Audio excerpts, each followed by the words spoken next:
Es miembro del CIM de Avanzada Progresista. Antes de irnos a la pausa, estábamos hablando de uno de los flagelos que preocupa a nuestra población venezolana y que también ha hecho que la población se distancie de la política, el tema de la corrupción. Totalmente. Corrupción del color que sea, corrupción roja, corrupción en el tema de monómeros, por ejemplo. Esa asamblea del 2015 también pues tuvo entre sus manos este tema. Poco se habló, ahora empiezan a salir algunas denuncias, nombres, pero es un tema que ya tiene tiempo y que se espera que con la asunción de Gustavo Petro en Colombia pues termine de destaparse completamente qué ocurrió allí. Sí, bueno, el tema de monómeros es un tema súper lamentable. Una empresa que hasta 2019 daba dividendos, daba números positivos, bueno, resulta que cuando nombran la junta directiva, el interinato, lo que se conoce como el interinato, bueno, no lo digo yo, lo ha dicho varias veces el doctor Calderón Berti, la rebatiña que hicieron con la empresa empezó a tener dificultades financieras, demandas laborales, malos tratos al personal, una serie de irregularidades hasta el punto de que le intervino el gobierno colombiano a través de la Superintendencia de Sociedades.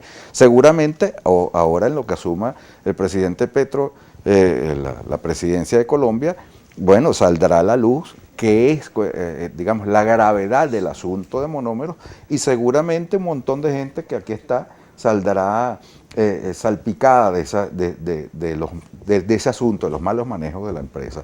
La corrupción es un flagelo terrible. Detrás de cada cosa que no funciona hay corrupción. O sea, el venezolano pasa horas sin servicio eléctrico por la corrupción en todas sus vertientes. La corrupción no es nada más llevarse la plata, la corrupción es, bueno, no hacer mantenimiento, la corrupción, la desidia. Está en todos lados, desde que usted va a la cola de la gasolina y pasa gente así. Directo y le paga el guardia un poco más. Es así. Es decir, en todos lados lo podemos encontrar y es lamentable. Sí, nosotros tenemos que adecentar la política venezolana, nosotros tenemos que curar a la sociedad venezolana, que hoy es una sociedad digamos, con muchas dificultades. El tema de las alcabalas, nuestros productores que vienen a la ciudad a vender y tienen que pasar por alcabalas, pagar. Terrible, porque todo eso lo termina pagando el consumidor. Sí, bueno, hablando del consumidor, de la gente, aquí hay unas preguntas que nos han llegado con la etiqueta argumentos y vamos a leer alguna de ellas. El doctor Alejandro Galvez le dice: señor Reinaldo, es preocupante ver cómo la confrontación y ataques entre los diferentes grupos opositores es más agresiva que la confrontación con el mismo gobierno. Y le dice: ¿cree usted que pueden lograr confianza del pueblo manteniendo este tipo de conductas? Bueno, no lo sé.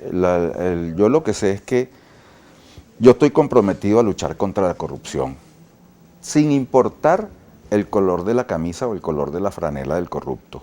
Si el corrupto es de gobierno, lo acusaré de corrupto. Y si el corrupto es de la oposición, también lo acusaré. O sea, nosotros no podemos ser cómplices de un flagelo tan terrible como la corrupción, que es lo que tiene a Venezuela en este estado. Entonces, más allá de que si el corrupto es de oposición, entonces como es de oposición no lo podemos atacar, no. Eso sería, sin embargo, en lo personal yo no tengo absolutamente nada contra Henry Falcón. Pero son ese tipo de elementos los que preocupan a la población cuando ven que dentro del mismo partido de la oposición hay diferencias, hay división. Entonces eso viene llamando la atención porque no lo vemos así, por ejemplo, con el Partido Socialista Unido de Venezuela. Si hay sus diferencias, al menos a la luz pública no las exponen. Bueno, las diferencias en política son naturales. Cómo se traten o cómo se diriman, bueno, ciertamente eso depende de la madurez de los políticos, ¿no? O sea, nosotros, el tema interno de Avanzada Progresista, nosotros tratamos de manejarlo, bueno, lo mejor posible.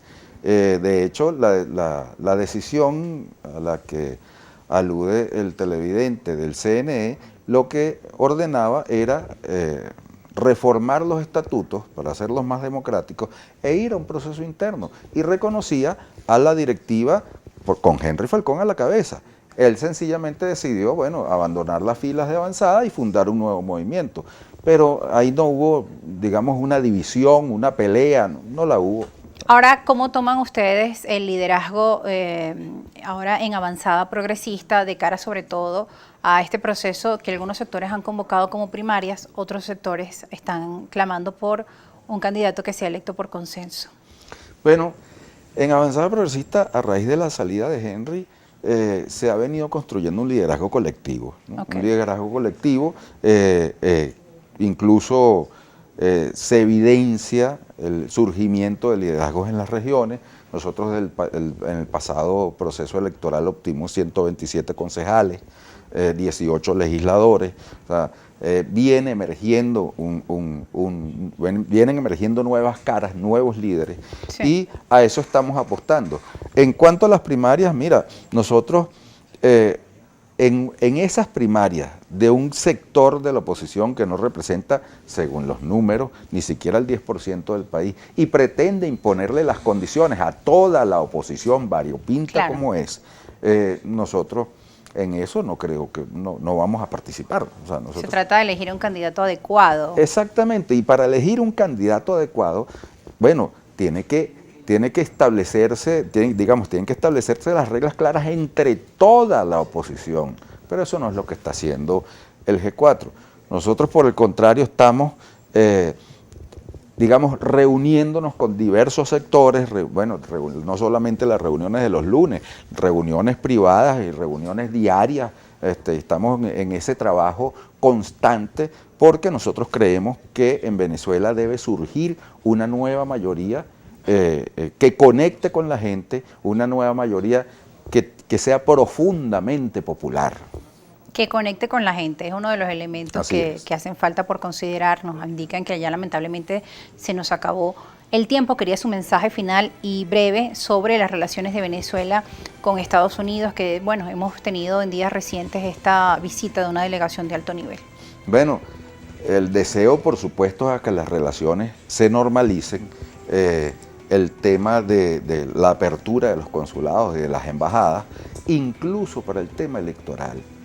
Se habla mucho del derecho de los venezolanos en el exterior a votar, pero si nosotros no tenemos consulados, claro, en la mayoría de esos países donde habitan miles de venezolanos, bueno, difícilmente esos venezolanos puedan votar. Es que incluso el derecho al voto se está cercenando si no se